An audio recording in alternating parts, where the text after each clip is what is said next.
வணக்கம் நண்பர்களே. தமிழ் புத்தாண்டு பலன்கள். இந்த தமிழ் வருடத்தினுடைய பெயர் பராபவ ஆண்டு அப்படின்னு சொல்லுவாங்க. இதை பிராபவ அப்படின்னு சொல்லுவாங்க. பொதுவாக இந்த ஆண்டில் அரசாங்க ரீதியான மாற்றங்கள் அதிகமாக இருக்கும் அப்படின்னு சொல்லப்படுது. அதனால் இந்த தமிழ் வருடத்தினுடைய மேஜர் சேஞ்சஸே அப்படின்னு பார்த்தோம்னா அது இந்த அரசாங்கம் அரசியல் ரீதியான மாற்றங்கள் அப்படிங்கிறது தான் இருக்கும். அண்ட் மற்ற எல்லா விஷயங்களுமே பார்த்திங்கன்னா ஒரு நியூட்ரல் பாயிண்டில் தான் இருக்கும். அதாவது நாட்டு நடப்புகள் சம்மந்தப்பட்ட விஷயங்களில் பெரிய அளவில் வளர்ச்சி அப்படிங்கிறதும் இருக்காது, பெரிய அளவில் வீழ்ச்சி அப்படிங்கிறதும் இருக்காது. எல்லாமே ஒரு ரொம்பவுமே நார்மலாக இருக்கக்கூடிய விஷயங்களாக தான் இருக்கும். அண்ட் இயற்கை பேரிடர்கள் அப்படிங்கிறதும் கூட ரொம்ப பெரிய அளவில் இருக்காது. அங்கங்கே சின்ன சின்ன விஷயங்களை மேம்போக்காக அப்படியே பஞ்சபூதங்கள் காட்டிட்டு போகும் அப்படின்னு சொல்லப்படுது. தவிர இந்த தீவிரவாதம் அப்படின்னு சொல்லக்கூடிய விஷயங்கள், அது சார்ந்த அசம்பாவிதங்கள் அப்படிங்கிறதும் அங்கங்கே கொஞ்சம் தலை தூக்கும் அப்படின்னு சொல்லப்படுது. அதே போல் சின்ன சின்ன விபத்துகள் அப்படிங்கிறது அதிகமாக இருக்கும் அப்படின்னு சொல்லப்படுது. அதாவது பரவலாக நாடு முழுவதுமே பார்த்திங்கன்னா ஏதோ ஒரு இடங்களில் சின்ன சின்ன ஆக்சிடென்ட்ஸ், விபத்து அப்படிங்கிறது தொடர்ந்து நடந்துக்கிட்டே இருக்கும் அப்படிங்கிற மாதிரி சொல்லப்படுது. அதாவது சுருக்கமாக என்ன சொல்ல வராங்கன்னா, இந்த வருடத்தினுடைய அமைப்பே சிறு துளி பெருவெள்ளம் அப்படிங்கிற மாதிரி தான் இருக்கும். ஸோ அதை ஜஸ்ட்டாக ஒரு துளி மட்டும்தான் நம்ம கவனிக்கிறோம் அப்படிங்கும்போது அது பெருசாக நமக்கு இம்பேக்ட் எதுவும் கொடுக்காது, அவ்வளோதானே அப்படின்னு அசால்ட்டாக கடந்து போயிடுவோம். ஆனால் எல்லாத்தையும் ஒன்று இணைச்சி பார்க்கும்போது தான் அதனுடைய பாதிப்புகள் எந்த அளவுக்கு இருக்குது அப்படிங்கிறதே தெரிய வரும். பட் எப்போவுமே இந்த மாதிரியான விஷயங்கள் ஆரம்பத்திலே கணிக்க முடியாது. முடிஞ்சதுக்கப்புறம் தான் அதனோட ரிசல்ட் எப்படி இருக்குது அப்படிங்கிறது தெரிய வரும்.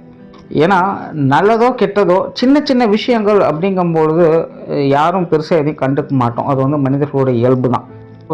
இந்த வருடத்தினுடைய மொத்த அமைப்புமே அப்படி தான் இருக்கும். சின்ன சின்ன இம்பேக்டாக அது கொடுத்துக்கிட்டு இருக்கும், யாரையும் எதையும் கண்டுக்க மாட்டாங்க அப்படிங்கிற மாதிரி இருக்குது.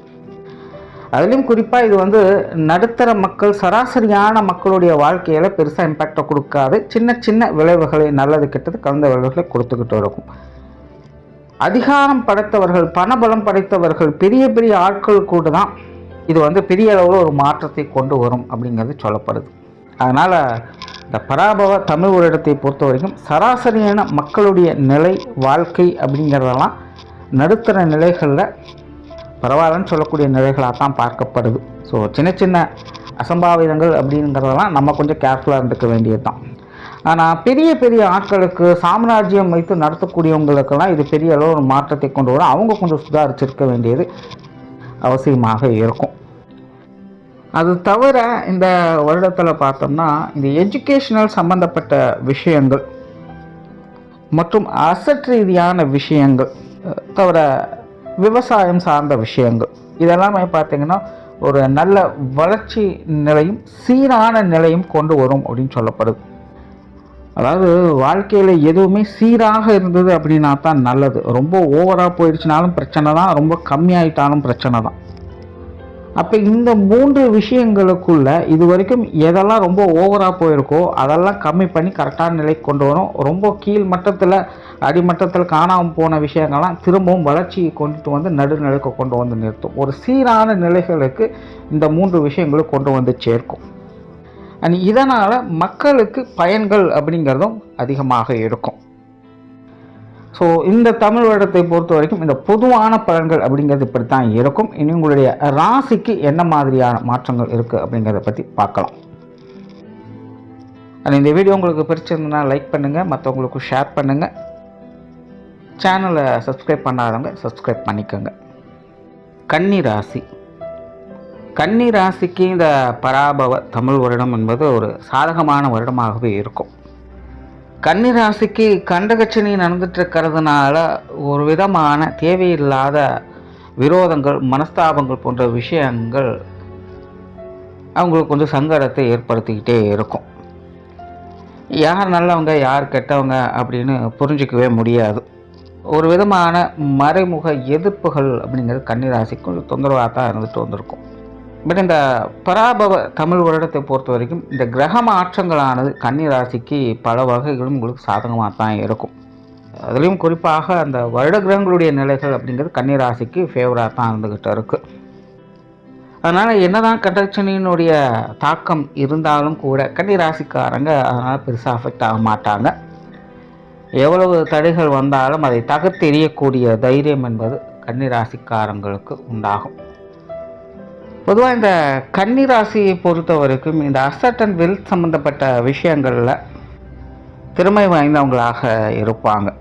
பொதுவாக இந்த மாதிரியான விஷயங்கள் அவங்களுக்கு கொஞ்சம் அனுசரணையாக அமைஞ்சு வரவும் செய்யும். மோசமான ஜாதக நிலையை பெற்றவங்களுக்கு கூட இந்த அசட் அண்ட் வெல்த் சம்மந்தப்பட்ட விஷயங்களை இல்லைங்கிற குறை இல்லாமல் ஏதோ ஒரு வகையில் அவங்களுக்கும் அனுகிரகம் பண்ணிக்கிட்டே இருக்கும். இது கன்னிராசிக்குன்னு எப்போவுமே ஒரு ஸ்பெஷலாக செயல்படக்கூடிய ஒரு நிலை. எப்படியோ இந்த விஷயங்களை அவங்களுக்கு தகுந்த மாதிரி அமைச்சுப்பாங்க அப்படின்னு சொல்லலாம்.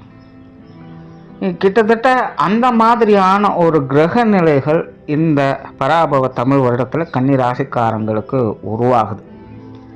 அதனால் இந்த சொத்து சுகங்கள் வகையில், வீடு வாகனங்கள் வகையினர், நிலவரங்கள் சம்பந்தப்பட்ட விஷயங்களில், பொருளாதார ரீதியான விஷயங்களில், இன்னும் அசட் அப்படின்னு எதெல்லாம் நம்ம மென்ஷன் பண்ணுறோமோ அது எல்லாமே கன்னிராசிக்காரங்களுக்கு யோக பலன்களாக செயல்படக்கூடிய ஒரு காலகட்டம் அப்படின்னு சொல்லலாம். அதனால் இந்த பராபவ தமிழ் வருடத்தை பொறுத்த வரைக்கும் கன்னிராசிக்காரங்களுக்கு அவங்களுடைய நிதி நிலையிலும் சரி, சொத்துக்கள் சம்பந்தப்பட்ட விஷயங்களும் சரி, அவங்க வயது நிலைகளுக்கேற்ப ஒரு நல்ல அமைப்புகளை, அனுகூலங்களை பெற்று வருவாங்க.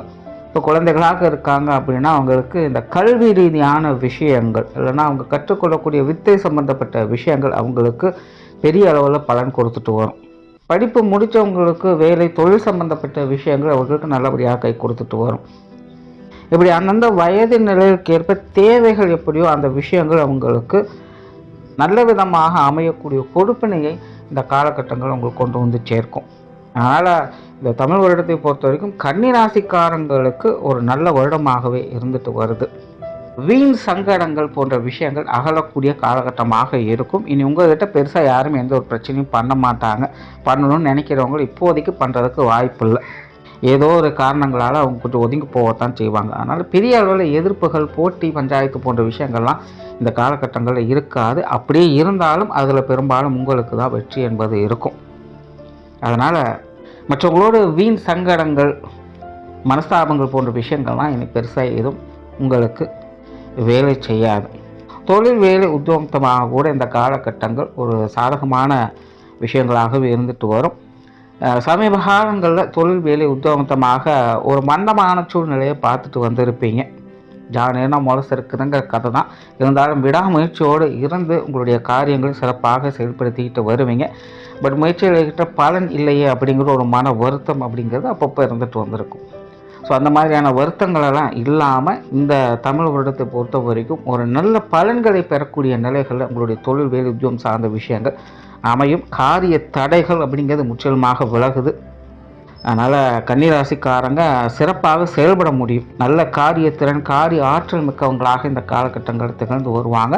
ஸோ எல்லாத்துலேயுமே ஒரு நல்ல நிலையை பெறக்கூடிய அமைப்புகள் உங்களுக்கு உண்டு. ஸோ தொழில் மற்றும் வேலை முன்னேற்றம் போன்ற விஷயங்கள்லாம் பார்க்க முடியும். இடமாற்றங்கள் போன்ற விஷயங்கள் கூட உங்களுடைய எதிர்பார்ப்புகளை பூர்த்தி செய்யக்கூடிய வகையிலேயே அமைஞ்சுக்கிட்டு வரும். குறிப்பாக சுயதொழில் செய்கிறவங்களுக்கு இந்த காலகட்டம் ரொம்பவுமே சிறப்பாக இருக்குது அப்படின்னு சொல்லலாம். வேலை, அலுவலக பணிகள் சென்று கொண்டு இருப்பவங்க மட்டும் கொஞ்சம் கவனமாக இருங்க. ஏதாவது செய்யணும் அப்படின்னாலும் ஒரு தடவைக்கு 2 தடவை ஆலோசனை பண்ணி செய்யுங்க. அவசரப்பட்டு எந்த ஒரு காரியத்திலும் இறங்காதீங்க. ஏன்னா இந்த காலகட்டங்களில் வேலை செய்யக்கூடியவங்களுக்கு ஒரு விதமான அவசர குணம் என்பது அதிகரிச்சுக்கிட்டே இருக்கும். இதனால் ஆற்றுல ஒரு கால் சேத்துல ஒரு கால் அப்படிங்கிற மாதிரி சிக்கிக்க வேண்டிய சூழ்நிலைகள் அப்படிங்கிறது ஏற்பட்டுடும். அதனால் வேலை செய்கிறவங்க மட்டும் கொஞ்சம் பொறுமையாக எந்த ஒரு விஷயமாக இருந்தாலும் டீல் பண்ணுங்கள். அவசரம் காட்டாதீங்க, அதை மட்டும் மெயின்டைன் பண்ணிக்கோங்க. அதே போல் வெளிநாடு சம்மந்தப்பட்ட விஷயங்களும் ஓரளவுக்கு அனுகிரகம் அப்படிங்கிறது இருக்குது. ரொம்ப பெரிய அளவில் நல்ல விஷயங்கள் இதில் எதிர்பார்க்க முடியாது. தேவையில்லாத அலைச்சல், சிரமங்கள் போன்ற விஷயங்கள் தான் அதிகமாக இருக்கும். அதனால் இந்த வெளிநாடு சம்மந்தப்பட்ட விஷயங்களும் கன்னிராசிக்காரன் கொஞ்சம் கவனமாக இருங்க. இது சார்ந்த விஷயங்கள்லாம் அகலக்கால் வைக்காதீங்க. அடுத்ததாக குடும்ப ரீதியான விஷயங்கள் இந்த வருடத்தில் ஒரு சாதகமான விஷயங்களாகவே இருந்துட்டு வரும். பெருசாக எந்த பிரச்சனையும் இருக்காது. குடும்பத்துக்குள்ளே அப்பப்போ சின்ன சின்ன கூச்சல் குழப்பங்கள் அப்படிங்கிறது ஆல்ரெடி இருந்துக்கிட்டு தான் இருக்குது. அது போக குடும்பத்துக்குள்ளே மருத்துவ ரீதியான தொந்தரவுகள் அப்படிங்கிறது கொஞ்சம் அடிக்கடி வந்து போயிட்டே இருக்கும். உடல்நல பிரச்சனைகள் யாரோ ஒருத்தங்களுக்கு வந்து போயிட்டே இருக்கும். இந்த மெடிக்கல் எக்ஸ்பென்சஸ் அப்படிங்கிறது தவிர்க்க முடியாததாக இருந்துகிட்டு இருக்கும். இந்த வருடமும் பார்த்திங்கன்னா அந்த நிலைகள் தொடர்கதியாகத்தான் இருக்கும். ஆனாலும் பெருசாக பயப்படுறதுக்கு இல்லை, எல்லாமே கட்டுப்பாட்டில் தான் இருக்கும். அதே போல் குடும்பத்துக்குள்ளே நிறைய நல்ல காரியங்கள் அப்படிங்கிறது நடைபெறும். குடும்பத்தோடு சேர்ந்து புண்ணிய காரியங்கள் போன்ற விஷயங்கள்லாம் செய்துட்டு வருவீங்க. அதே போல் குடும்பத்துக்குள்ளே சுப விசேஷங்கள் என்பது அதிகரிக்கும். திருமண விஷயங்கள், பித்ருபாக்கிய விஷயங்கள், இது எல்லாமே கன்னிராசிக்காரங்களுக்கு ரொம்ப ரொம்ப சிறப்பாகவே இருக்குது. அதனால் அவங்களுடைய இல்லங்களில் மங்களகரமான நிகழ்ச்சிகள் என்பது கட்டாயமாக இருக்கும். அதே போல் குடும்ப உறவுகளுக்குள்ளேயுமே ஒரு இணக்கமான சூழ்நிலைகள் அப்படிங்கிறது அதிகரிச்சுட்டே இருக்கும். பெற்றோர்களாகட்டும், உடன்பிறப்புகள், கணவன் மனைவி உறவுகள், குழந்தைகள் சம்பந்தப்பட்ட விஷயங்கள் எல்லாமே பார்த்திங்கன்னா ஒரு நல்ல உறவு முறைகளையும் ஒரு நல்ல முன்னேற்றத்தை நோக்கி பயணம் பண்ணுவதையும் பார்க்க முடியும். ஒரு நல்ல மனநிறைவான குடும்ப விஷயங்களை பார்க்கக்கூடிய ஒரு காலகட்டமாக இது உங்களுக்கு அமையுது. ஸோ ஓவராலாக இந்த பராபவ தமிழ் வருடம் என்பது கன்னிராசியை பொறுத்த வரைக்கும் ஒரு சிறப்பான ஆண்டாகத்தான் இருக்க போகுது. குறிப்பாக அவங்களுடைய பர்சனல் டெவலப்மெண்ட் அப்படிங்கிற இந்த காலகட்டங்களில் சிறப்பாகவே இருக்கும். அது தவிர எல்லா விஷயங்கள்லையுமே ஒரு படிப்படியான முன்னேற்றங்களை பார்க்கக்கூடிய ஒரு காலகட்டமாக தான் கன்னிராசிக்கு அமையுது. உங்களுடைய காலத்தை சரியாக பயன்படுத்திக்கங்க. ஏன்னா இந்த மாதிரியான கால அமைப்புகள் அப்படிங்கிறது எல்லா டைமும் அமையாது. தவிர இன்னும் 2 வருஷம் போயிடுச்சு அப்படின்னா கன்னிராசிக்கு அஷ்டமச்சனிங்கிறது ஆரம்பிச்சிடும். அதனால் இப்போ இந்த மாதிரியான நல்ல காலம் கிடைக்கும்போது அது சரியான முறையில் பயன்படுத்திக்கங்க. நல்லதே நடக்கும். நன்றி, வணக்கம், வாழ்க வளமுடன்.